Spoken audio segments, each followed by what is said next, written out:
Welcome, everyone. Thank you so much for coming.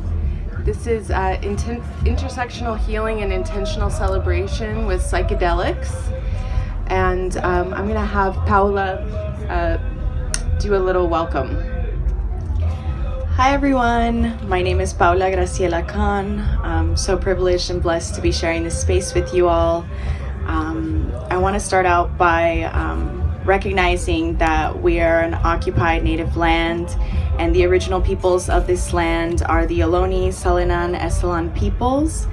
And when we remember who the original people of the land we are on, we are incorporating a habit and a practice of decolonization, because we recognize that we are stepping on land that has been desecrated. We are recognizing that sacred sites and the burial sites of the ancestors of these lands have been disrespected. And so it's a practice that we should try to carry whenever we're somewhere, visiting somewhere, to take the time to research who the original peoples of the land are, and to recognize that concrete often and buildings have been built over sacred sites and burial sites. Thank you. Thank you for bringing that awareness that colonization is an ongoing process. It's not something that happened in the past.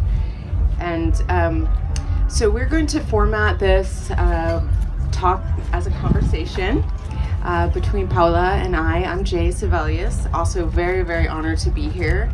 And we have kind of a framing question that has been guiding our conversations that's going to shape the content today. And the question that we've been exploring is, how do we create truly inclusive, safe spaces for everyone's healing and liberation with psychedelics? I just want to extend a warm welcome to everyone who's standing outside. Feel free to come inside and find a space to sit. We're just getting started. There's a lot of space in the front, so if you all want to fill in the gaps, get closer, you can get cozy. Thank you all for being so engaged in this topic. We're really excited to be here talking about this with you all. So Paula, will you introduce yourself first and give us a little background about sort of the lens that you're bringing, your background, the context for this conversation? Yeah, thank you, Jay. Okay, so let's see. I began self-medicating with ecstasy at festivals and raves when I was 14 years of age. And that's relatively young. I was also, at the same time, I was going through puberty. I attended a high school that offered social justice pedagogy. So while I was entering these spaces that operated on the principles of plur, peace, love, unity, and respect, I was also experiencing sexual violence as a teenager. And so I would seek out liberation on the dance floor, and I would self-medicate on the dance floor. I attended Lightning in a Bottle when I was 17, and I attended Burning Man when I was 18, which is pretty relatively young age. And I came to find that these spaces, unfortunately, reproduced and mirrored the experiences I had in the default world with sexual violence and with racial violence. And it was very unfortunate to see that there was some colonial behaviors in these hopefully like utopic and liberatory spaces. I took some time off from festival spaces, regrouped, and really focused on social justice organizing. I've been doing abolition work since high school. I've participated in the migrant justice movement, in the anti-war movement, and I'm working on building a bridge. And indigenous rights. So I'm just working on building the bridges that we need to build utopic spaces and utopic movements. And Paula, what are your preferred gender pronouns? Oh, thank you, Jay. She and they. What about you? My preferred gender pronouns are also she and they. Thank you. Yes. And so I'm Jay Sevelius. I am a clinical psychologist and an associate professor of medicine at the University of California, San Francisco. I have a program of research in transgender health with a focus on sexual health and trauma-informed mental health care for transgender and gender nonconforming people. I also did this certificate in psychedelic-assisted therapies and research program at the California Institute for Integral Studies in San Francisco. I was part of the first cohort. That was really incredible, transformative experience. And so the context that I bring is sort of this intersection of interest in community-based, health-oriented research, and how can psychedelics and the current research agenda around psychedelics and mental health and healing trauma really penetrate into the communities that need this type of healing the most, and really getting into systemic oppression. How can we start thinking about the ongoing types of trauma that people experience under patriarchy, capitalism, racism, transphobia, homophobia, and really get beyond this conceptualization of post-traumatic stress, because the reality is a lot of us are living in a society that recreates and recapitulates trauma on a daily basis. And so I'm really interested in exploring those types of questions. Awesome. Thank you, Jay.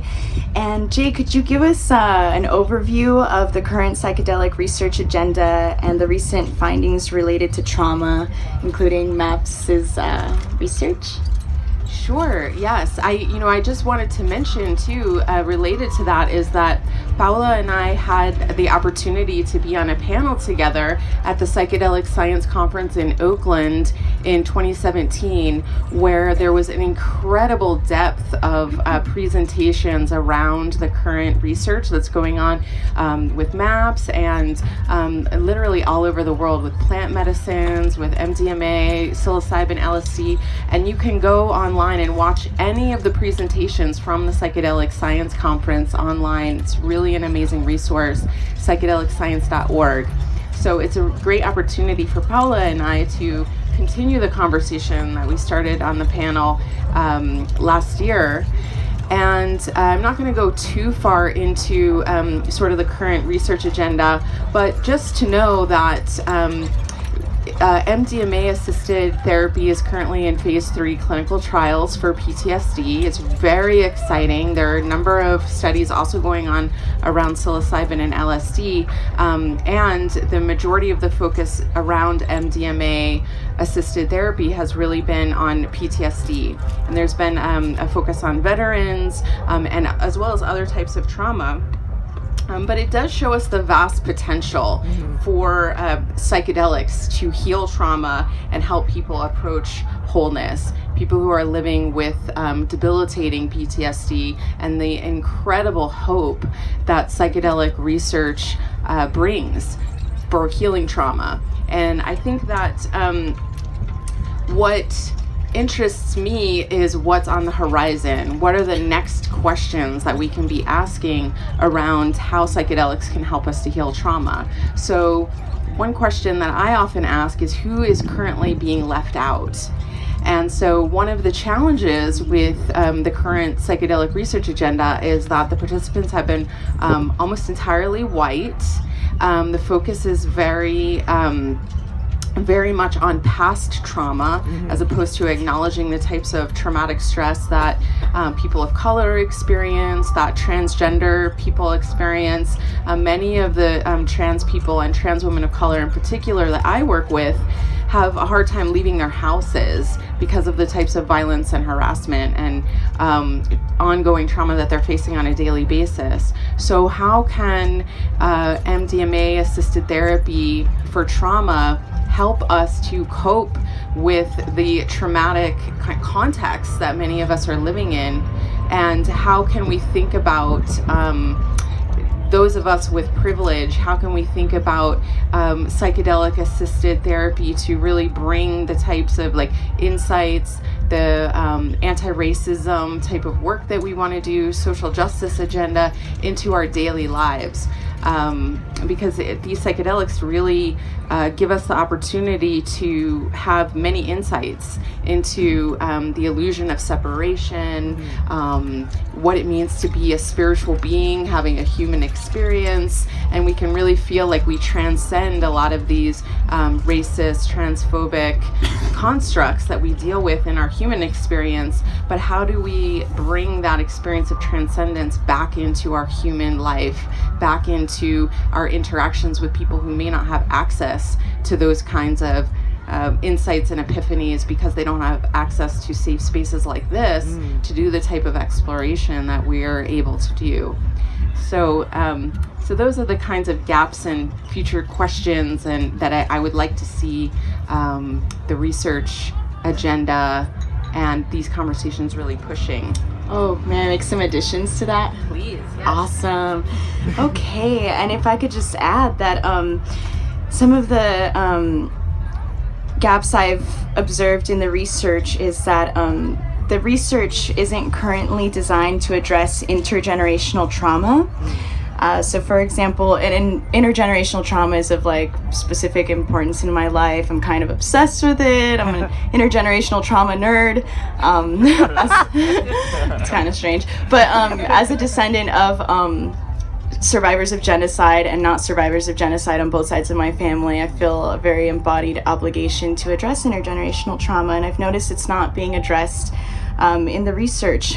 So for example, the trauma inherited from offspring, or that offspring inherit from their parents, isn't addressed, and the research doesn't take into account the inherited trauma from colonialism, slavery, patriarchy, and genocide that is perpetually passed down from parents to offspring and also shaped by epigenetics. So it would be really awesome to start to incorporate an analysis of epigenetics into psychoactive assisted PTSD therapy. And epigenetics, for those of us who aren't familiar with the topic, it's how our genes express themselves differently in the face of trauma, and then those traits get passed down to the offspring. I do believe that there is reparative work that can be done to reverse the effects of epigenetics in the face of trauma, and I think psychedelics can aid these processes. I will also say that current psychedelic research risks being monopolized by those who have more resources and capital to do the research, and the research for those more resourced populations are state sanctioned in a way that the research isn't state sanctioned or resourced for marginalized communities such as people of color communities, indigenous communities. The research would immensely benefit from becoming more pluralistic and from prioritizing the participation of indigenous communities and people of color communities in shaping the framework of the research and the therapy, and that the research recognizes that oppressed people are the experts of their own experiences and therefore should have the agency to and the access to design their own psychoactive assisted PTSD therapy. Yeah. Can I ask you a question? Yeah. Do you think that psychedelics can liberate us from our racist cultural programming? If so, how? Yeah, so there's a lot of things that come up with this, and I feel like one thing that we have to begin with is also just thinking of the term psychedelic in itself, because it's actually a contentious term for indigenous communities, because psychedelic implies recreational use, while indigenous communities recognize their psychoactive medicine as plant medicine, as the medicine. So it's contentious to use the terms interchangeably. So just starting off of that foot, that's something we really need to take into account. We really need to take on a new language to talk about psychotherapy and indigenous plant medicine. Right, so in order for psychoactive assisted therapy to liberate us from programming, we have to reimagine the way we consume medicine. I'm not an expert, but I don't see this happening unless we honor the histories we have inherited, and that we do this in a very intentional way before, during, after the context of medicinal ceremony or psychotherapy. What this involves is building cultures of accountability. It means that we're listening, we're doing a lot of active listening and listening to the testimonies of those who are the most marginalized, who are on the front lines of movements for social justice. It means we're showing up for communities that are on the front lines. It means we're, alongside Black Lives Matter activists. It means we are demanding accountability from police departments who are exerting violence in Black and POC communities. It means showing up. It means showing up, and it means learning and committing to anti-oppression and consent education.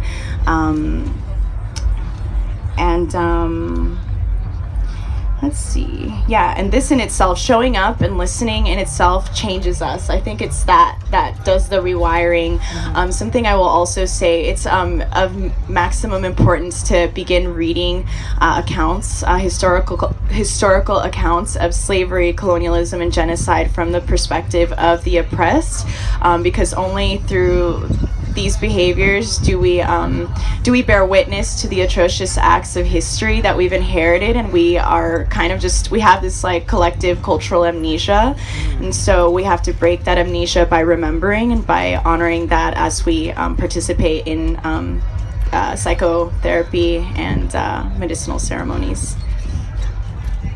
Thank you. Let's see, where are we at? Well, I'll just say something about the title of this workshop. Intersectional healing. I think it's a term that we don't use a lot in our everyday conversation. And when we think about intersectionality, we're really talking about the intersections of different identities that we all carry, and that these intersections are what shape our experience of who we are. It gives us our lens, our framework, and to go back to the pieces that are currently missing in the research agenda around psychedelic-assisted therapies is this framework of intersectionality, is how to heal the whole person. And in some of these more intentional celebratory places, when we're working with psychedelics, we may have that experience of wholeness, of really experiencing all aspects of ourselves coming together and really feeling integrated in some way. And from the perspective of someone who identifies as queer, identifies as genderqueer, one of the things that psychedelics has given me is liberation from the idea of the gender binary. And I don't know how many people here have seen that the illusion of the gender binary kind of dissipate during a psychedelic experience, or to feel that integration of the masculine and feminine in oneself. But I think we can see a lot of beautiful examples of that here at the festival. And one of the things that I think would be a really beautiful addition to the current research agenda is to start thinking about how those of us who identify as sexual and gender minorities, how we can bring our whole selves to psychedelic experiences, and really acknowledging the healing of any part of ourselves that rejects those aspects of our gender identity or our sexuality, and be able to integrate those things. And one of the things that frustrates me about the current psychedelic-assisted therapy framework is that there's this insistence on therapy teams being one man and one woman. And the idea is that it's to replicate the parental framework that the person grew up with, so that if they need to heal something with their relationship with their father or their relationship with their mother, that they have someone to kind of project that experience onto, or to heal those old wounds with. And it's problematic for so many reasons, right? Like, not everybody grows up with a mother and a father. Some people grow up with two mothers, two fathers. And that you can heal your relationship with your father in an interaction with someone who is assigned female at birth. And there are actually a lot of examples from the current research that shows that, you know, it doesn't matter what gender your therapist is, you can heal all kinds of relationships. And the other piece of that is if your framework is immediately coming in as this is one man and one woman team, where are the where's the space for non-binary therapists or trans therapists, and really acknowledging that we bring multiple genders to our interactions with humans. And maybe that's a lot for the current research agenda to work with, but this is what I see as hope for the future. Totally. And if I may just add, so I think the benefits of incorporating an intersectional framework into psychoactive assisted PTSD therapy is that it recognizes that the multiplicity of each of our identities has inherited violence from the legacies of colonialism, slavery, and patriarchy. And so intersectionality, it was a term coined by Black feminist scholar Kimberly Crenshaw, who was describing how women of different identities experience oppression differently because of their identity makeup. And so if we think about intersectionality, and if we think about this like really politically charged moment that we're living through that calls for each of us to take on a role for healing, then we each have to work on healing each of our identities that has been impacted by colonialism, by slavery, and by patriarchy. And we have to think about how we repair each of those identities in ourselves, because each of those factors of our identity is interacting with all of the factors of other people's identities. And therefore we have triggers that are activated because we have trauma that's like in our system in a very unconscious way. So we really got to do the nitty-gritty scrubbing work so that we can avoid reproducing traumatic encounters with each other. So yeah, that's why we got to incorporate intersectional frameworks into the research. Thank you. And to kind of springboard off of that piece that you mentioned right at the end there about not kind of reproducing traumatic experiences with each other. So we've talked a lot about intersectional healing and sort of the current research agenda and the gaps and some of the things to keep in mind there. But what about moving into this idea of intentional celebration? You know, there's I think Izzy said there was maybe 1,000 people on the waiting list for MDMA-assisted therapy. So assuming that none of us are going to get into a clinical trial for MDMA-assisted therapy, how can we use intentional celebratory places like this to really bring healing and through our psychedelic experiences, and how can we create safer spaces for everyone to celebrate in an intentional way with psychedelics? Dun dun dun! This is a big question, but not really. So something I did in undergrad was that I began to introduce consent and anti-oppression pedagogy to the student co-ops because I came to notice that power dynamics play out in collective spaces, and I happened to notice that at LIB 2011 and Burning Man 2011. And so yeah, I think it's not that hard to incorporate. I mean, we're doing it this year to incorporate anti-oppression pedagogy. I think looking to the future, it's imperative that we incorporate consent education into festival spaces, and what that looks like is training staff, volunteers, and every festival attendee in consent education. It's really not that complicated. I used to do it at the doors to co-op parties, and it can be really fun. It can be like literally like a 5-minute thing per group. There's like some just concrete basics about consent, and I really don't think we can afford not to do that. So I think it looks like a lot of education, and it also looks like having people from targeted communities that experience state violence and sexual violence to be the ones to guide us into setting those intentions before we pursue medicinal encounters or journeys while we're out here in these contexts. And can you say something about what consent should look like when we are intentionally celebrating with psychedelics? Right. So, we do have to recognize that we've entered this like portal where some people are taking journeys, really like spiritually potent journeys, and this happens on the dance floor, it happens during workshops, it happens in the camping sites.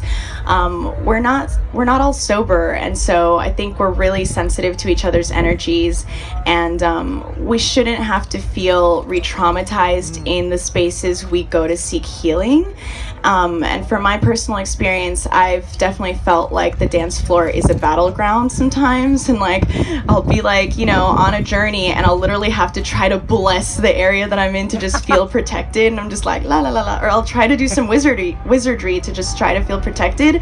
I think being really mindful of how we take up space and like not hovering over people, asking for permission to touch people, always asking for permission, asking people if they're sober, if they're in like a fully present state of mind to like be engaging with you.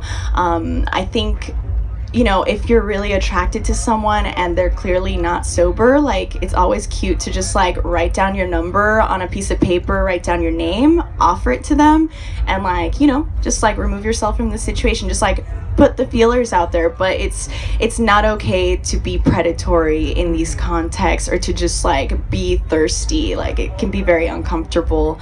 Also, if there's an ambiguous situation that you're bearing witness to and someone looks like they're being pursued while they're not sober, there are so many ways to disrupt that moment and not care about being awkward, and you just ask someone like, hey, how are you doing? Like, do you need anything? Like, do you need to go to the restroom? Do you feel safe? Also, it doesn't have to be awkward to ask for consent at all. Like, it's always cool to be like, hey, is it okay if I give you a hug? Hey, does this feel good for you? Like, are you having fun? Like, creating a lot of opportunities for talking about where someone's at before moving forward. Asking for permission. Do I have permission to kiss you? It's like hella cute to do that. It's not awkward. So we have to get rid of this idea that it's awkward or that it'll break up the like sexiness of a moment to ask for permission.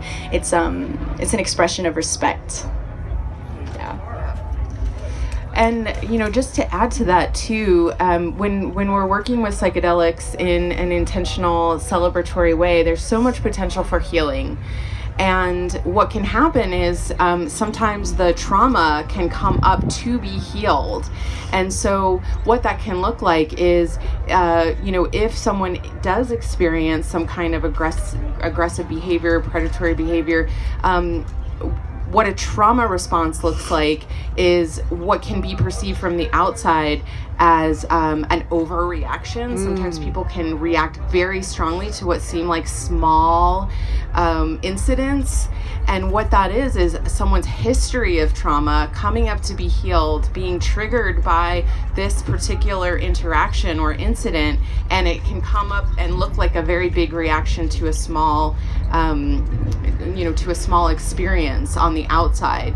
And so I think it's really important for us all to think about when we are in spaces where we're working with psychedelics in an intentional way, to be able to recognize what a trauma response looks like in someone else, and not dismiss that person, not alienate that person, but really recognize, wow, something's coming up here for you, and not take things personally, not get defensive, and remember that there's a Zendo there too. If there's if someone needs some extra support, they can go to the Zendo and get the emotional support that they need. But it's actually a real opportunity sometimes when these things come up to be healed when we're working with psychedelics, because it's an opportunity to not push that back down, to really bring it up to be healed. Yeah, and if I may just add to trauma responses, I would like to offer some language to folks. So the topic of triggers. So triggers bring up trauma responses, and I don't know how many of you all are familiar with the word microaggression, but microaggressions can trigger people to have a trauma response. And so what microaggressions are is that they may seem pretty subtle, they're often subconscious incidences, encounters, touching that make a person who has faced oppression remember that they live in a system that oppresses them based on their identity. So, maybe like forgetting to honor someone's preferred gender pronouns can totally set a person off in like feeling body dysmorphia, or just feeling out of place, or just unseen, unrecognized. Touching someone's hair can be very invasive. Just like even touching someone while you're passing through the crowds, because trauma is very embodied, it's very deeply embedded. So just recognizing that we have to be really mindful before we speak, before we touch, and also when we get called out or called in, something that I really appreciated from the talk, from the Psychedelic State of the Union, was my friend Ismail saying that we have to respond to being called in or called out with vulnerability and humility. And I think that's a really great takeaway for us, to really resist the urge of being defensive and to take some time to digest what has been brought to our attention. And, taking the time to write about it if you need to just really digest on, oh, this came up, okay, this is valid, so I'm going to take some time to digest this before, like, just, doing an automatic response. And so kind of thinking more about this idea of creating safety in a context of intentional celebration, where the aim is really for healing. Can you talk some more about what it means to create safety for yourself and others when using psychedelics in a celebratory way? Yeah, so I really like the term harm reduction. It's becoming really popular in drug policy and psychedelic, psychoactive plant medicine research spaces. And I think it is imperative, if we are to take on a framework of harm reduction, that we build a strong unified movement with indigenous communities and communities of color and queer communities, migrant communities, differently abled communities, and that we prioritize their experiences and their wisdom of what they need to feel safe. Again, like, they are experts of their own experience and their own needs. I think it looks like having culturally competent educators and staff in organizations and institutions. I think it means having a more diverse demographics in the volunteers at the Zendo project, because if someone's having like a bad trip because of something that has to do with their identity or an encounter that was a microaggression while they were tripping, it's going to be a little hard for them to feel supported if they don't see someone that might mirror them to offer those like healing or guiding services. It looks like taking preventative policies to prevent violence in these spaces. So again, like having education before events. What do you think, Jay? Well, I would say, I'm not an expert with the Zendo or anything like that. I've had one volunteer experience with the Zendo where I did like 3 or 4 shifts at Burning Man a couple of years ago. But as a psychologist and someone who's interested in psychedelics and supporting people through psychedelic experiences, I learned a lot through my experience at the Zendo, just seeing what kinds of experiences people were coming in with, what kinds of challenges. And some of the things that I really came away with was just the importance of really basic kind of personal exploration about what safety means for you. And this idea, this sort of catchphrase in the current psychedelic-assisted therapies research is the idea of set and setting. So thinking about one's mindset and also thinking about where you are. And so I think it's really important to, before taking psychedelics, to really think about, what does safety look like for me? What do I need to feel safe? Do I need to make sure that I'm going to be with my friend all night? And do we have that agreement with each other? If one of us wants to leave the space first, what's the plan? If I start having a difficult experience and, need to go somewhere to catch my breath, are you going to come with me? If someone is, being hit on the dance floor, is that okay for you? Do I, or do you want me to really like be your buddy for the night? What are we taking? What's the dose? How do I know what you're on versus what I'm doing? Are we on the same wavelength? And so just really some quick personal kind of planning for the night can really help a lot in avoiding complicated situations, like somebody getting left alone unexpectedly and feeling really abandoned, triggered in that situation. I think can be a beautiful thing. And safety looks different for each person, some people really want to go off and have their own experience if that comes up for them during their journey. So just making those kinds of plans ahead of time can really help to shape a more celebratory kind of healing type experience for each person. Awesome. And if I may just add, I just remembered, we're talking about safety, we're talking about harm reduction.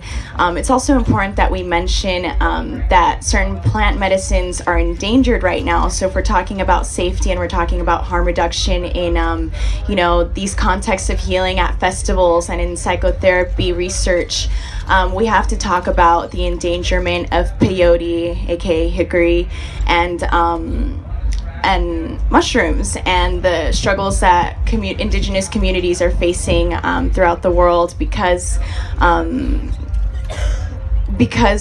plant medicine use is becoming globalized and it's happening under a colonial context. So certain ecosystems that have cultural relationships with indigenous communities are under threat. So if we want to ensure that peyote exists beyond the next 5 years, then we actually really have to link up with indigenous communities doing conservation work. And it's inappropriate to be consuming or cultivating peyote right now unless you belong to the indigenous groups that have historically been using peyote in ceremony.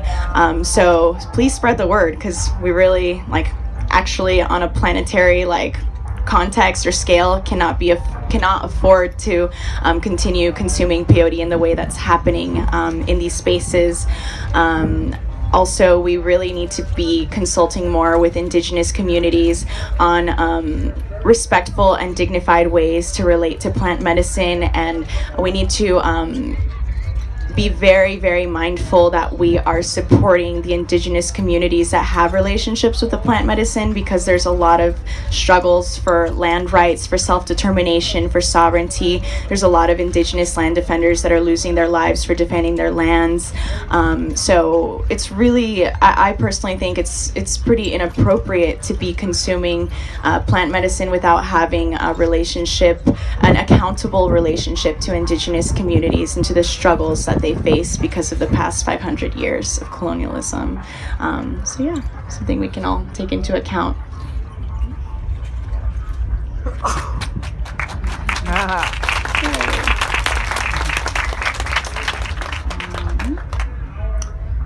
Is there anything you want to add, or do you want to shift into the activity?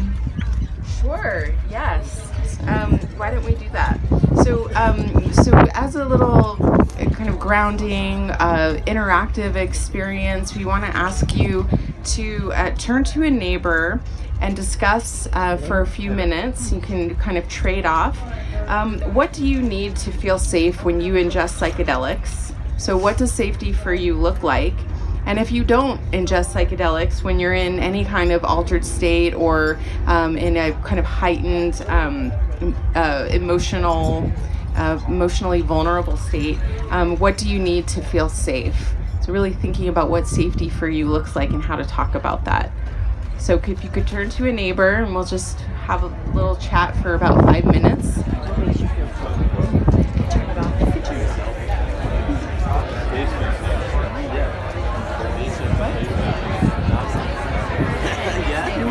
Okay. Like what?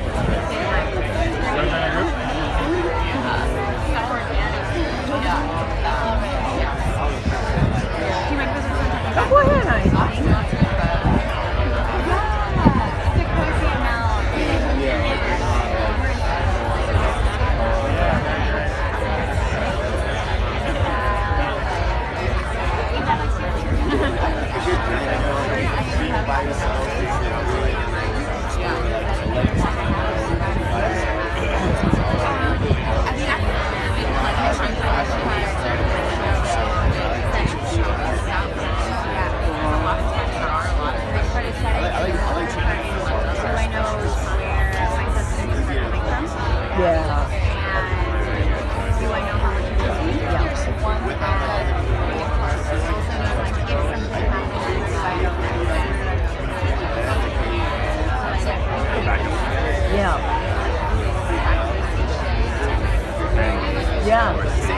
Place. There's got to be like a meeting place. Well, the number one thing is breathe. Yeah, don't freak out. This too shall pass. Yeah. Yeah. What the hell am I up? Yeah, so just like taking a few breaths rather than kind of just getting on for more context. What brought us by talking about it? Can I figure out why it's being brought up? What triggered this? Can I put this back to the in case there's someone that I need to ask for help? Yeah. So if I can ask for friends, yeah. that I can ask, is there someone that I am looking around? I think a lot of us also look out for one another. Oh, yeah. For someone who tells us something's wrong with you can tell that they're something's happening. Something's happening. You're like, oh, this is a safe person. I think maybe can I talk to you for a minute? Do you mind helping me out? So that's a good factor. Yeah. Look for allies. Allies. No, that's a good one. Definitely. No problem. It's like before I take anything, I have to feel feeling any anxiety or stress. It's all free based. So I have to first touch the space. I trust I'm getting it done. I know what I'm taking Oh, that's, yeah. I feel that like the last time I took something and it's really moving in and I didn't go too far. So I have this age where I feel myself and like, and then having communication with friends about I know that must be hard way too many times when you get left alone or friends all of a sudden you're done to leave and you're like still going and you can't so you don't want to be left. So now I communicate really well with friends about like, what's the plan tonight? Are we all staying together? Yeah. Yeah. You know, where's that meetup spot for all friends? Exactly. I'm head of an initiative where one of the new festival goers that came alive with Rider. It's really our fault. We failed to communicate what I see as a cardinal rule of doing festivals. Which is the first night, you don't go out high. You go and like calibrate. No, Exactly. You calibrate sober so you can see things and you're like, okay, this is here, this is exactly. And then you go back, if you wish, with the altered state. Because not doing so maybe part of safety is like the orientation. Yeah, no, I think that's like number one. It's like what do you know about this? Because like even if the setting is safe, you don't. If it's not a familiar one, then maybe a safe place becomes unsafe. But if you're with due to lack of familiarity. a buddy system, because you might go to a festival or something else for your first time, and on your first night, look, you've already had one day here, then the next day it's your first night. But if you're with a buddy, the two of you can engage in it together, you're not so alone. Also, like being radically self-conscious, like I get lost. Yeah, to have my water. Yeah, self-care, yeah. I have a snack. Like I have something to cover up and be warm because like if anything happens, I do another one. Self-contained, yeah. Okay. I hope you all had a really I like that though. Orientation. insightful, That's so important. feeling, helpful conversation about safety when ingesting psychedelics. And just I really invite you to continue to think about what this means for you and what it means to help create safe spaces for everyone to do this type of healing and celebration.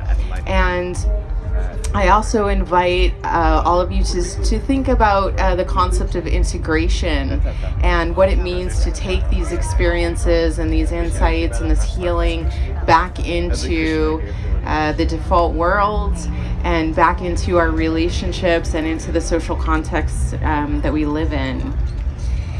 Yeah, and I'd like to add that, when talking about integration, also just recognizing how privileged we are to be here, and recognizing that this is a utopic and visionary space, and it is one that is not accessible to many people in the world. This is a very unique context, and just being accountable and honoring the hard fact that there are people, asylum seekers at borders trying to, find safety. There are people living in open air prisons. There are people in detention centers in this country. There are people incarcerated. So just remembering that we are messengers because we are blessed and privileged to be here. We integrate our experiences here by showing up to the front lines of movements for accountability and justice. It's absolutely necessary for us to do so, because we're in a really critical time right now. So I think integration requires us to show up and be accountable, because there are people who are literally fighting for their right to survive and to have safety. And so I think now we're gonna unless Jay has anything to add, we're transitioning into a question and answer, and maybe also if you want to share something that you learned from your conversation with your group or partners. It'd be awesome for you to share what safety looks like for you when ingesting psychoactives. So we have plenty of time for questions and answers, because we really want to hear from you what you're interested in, so feel free. I think bringing awareness to consent, especially in big environments like this, is really important. What ideas do you guys have to facilitate mandatory consent training for 35,000 people coming to a festival? And I ask as a fellow event producer, I'm just curious. So the question was about concrete ways that we can bring consent education to events that have 35,000 people. Do you have an answer? Go, please. Okay. So I think the ideal way to do this, when people roll in their car, it's like a long line. There can be so many ways. You got signs, like literally there's the exodus in, exodus out of festivals, like at Burning Man here. The lines are the place to do it, or where cars get searched, just having a bunch of visuals. And we have a lot of visual artists here. And also the posters, right? If you want to talk about Burning Man and the posters, the flyers and the porta potties. Just the simple kind of infographics that can be distributed via porta potties. People are having to go in and out of there multiple times a day, unfortunately, but to have something interesting to look at while you're in there and be educated at the same time around what consent looks like. And it doesn't, like Paula said, it doesn't have to be complicated. It's a really simple message, but it's something, it seems really intuitive, but when it's brought to the forefront of the group level consciousness, can be really transformative. And I think to add on to that, so the Zendo project exists, but I'm wondering what would these spaces look like if there was a designated place to report incidences of bodily violations, or when bodily autonomy is not recognized. We should totally have little dance angels, with little wings or something on the dance floor, just patrolling or something, or maybe dominatrixes. I'm not sure what the solution is, but it's not that hard. We can just have people just being around to show that there is a presence of safety. And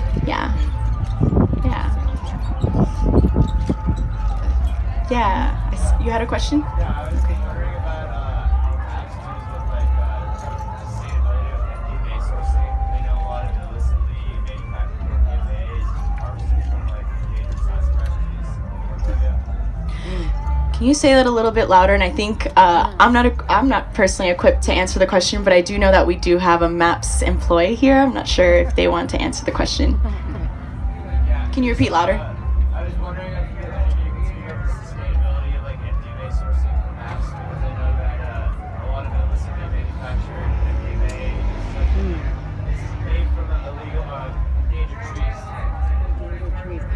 Okay, so the question was about talking about where MDMA is sourced from, because it seems to be sourced from endangered trees. Oh, it cannot be. I was wondering about how maps sources Yeah. there. Oh, okay, awesome. Is he? Yeah, that's a good question. So two things. One, on the not clinical level, a lot of the underground MDMA production has shifted. So you might know that up until about 2010 or 11, brown safflower oil was needed to manufacture MDMA, which required cutting down endangered trees, mostly in Southeast Asia. And that's how most underground MDMA was manufactured for most of history.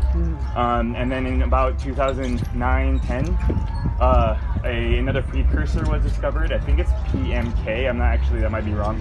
But essentially it took a couple of years for it to kind of enter the underground market, but there's now a non-organic form of the precursors to MDMA that allowed that entirely to be skipped. To be totally honest with you, I don't know if the lab that manufactures the MDMA that MAPS uses, which is based in the UK, uses a sustainable or not sustainable method. My assumption is because it's so much cheaper and more efficient to use the chemical method rather than the organic method. Almost all underground, and I assume overground production has shifted to that, which is why for those of you that have been paying attention, you might have noticed a huge increase, not only in pressed pills again in the last 3 years or so, but also pressed pills that are super high in MDMA, like 300, 400, 500 milligrams, which is really, really high for a single dose. And it's because it got really cheap to produce MDMA, like I said, about 4 or 5 years ago. And now that's why, especially in Europe, the price has dropped a lot, and that's changed. Now, I personally don't know exactly the relationship between the above ground and below ground kind of interaction, but I do know that a lot of it has shifted, and my understanding is that as a result, the mass cutting down of these trees in Malaysia and other parts of Southeast Asia has slowed down a lot. Makes sense. It's a good question. Thank you. Yes. Share any insight on either recommendations or where to find where to research on, say, like microdosing, depression, anxiety, whatever, and what the best substance, if there is one, Well, the James Fadiman is sort of the current leading researcher who's compiling most of the information on microdosing. I think the jury is still out as far as like controlled clinical trials and what the best substance is for which types of things you're looking to treat or to transform. But I would recommend first starting with James Fadiman's information online. He has his protocol online, and if you can actually sign up online to be a participant in a study where you do kind of like a self-study, and they have a protocol that you follow. So it really kind of walks you through their protocol for microdosing, and also gives you an opportunity to check in on a regular basis, because you kind of fill out a quick form, reflect on your own experiences, and helps you to think about tracking what's actually, how your symptoms are over time, and if the microdosing is, if you're noticing particular effects. But there are a number of resources online, but I would start with James Fadiman for sure. the MAD. Sorry? MAD last name? Yes, Fadiman, Fadiman. And he also, there's a, on the psychedelic-science.org website where you can see all of the talks that were given at the conference last year. His talk is on there as well, and you can see some of the results or the findings. It's not in a way it's more like observational research, because he's really sort of compiling self-reports of people who are microdosing.